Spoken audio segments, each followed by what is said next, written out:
So one of the reasons I started this channel was to hold myself accountable, right? As well as be able to share my process with anybody who cares to listen. Um, and I noticed that I've fallen off in recent weeks. There were a few videos that I felt that I wanted to make and I wanted to discuss, but I did not make them. I didn't make them.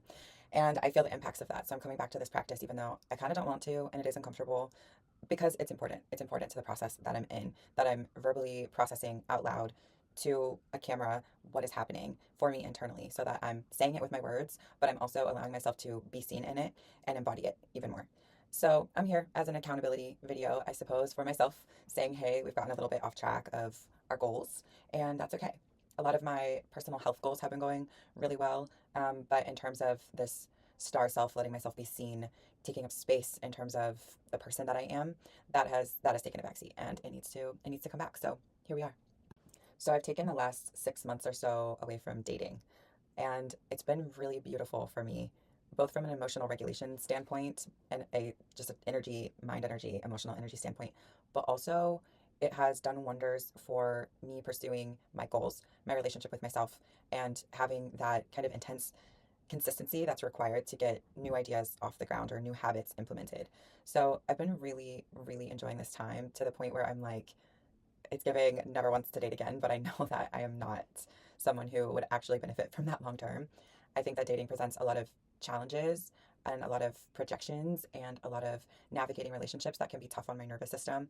And so it does require a lot of my capacity. So I think in short terms, it's just been really nice to have all of my capacity really focused and honed in toward what it is that I'm creating for myself. In the past month, I've been moving through a lot of shame. That was a big realization that a lot of what was holding me back wasn't depression or sadness or lack of belief in myself. It was shame about allowing myself to be who I am and want what I want and create what I want to create.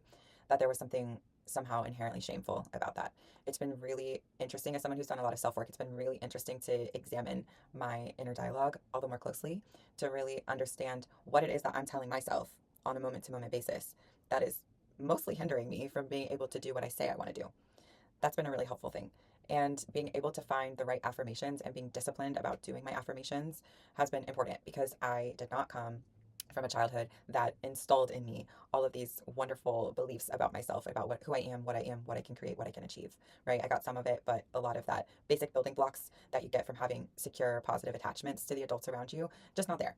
And I can find myself feeling resentful sometimes that I have to do so much work to believe in myself, to support myself, to be who I am and do what I want to do. That some people just had it lucky enough to have that inner voice in them.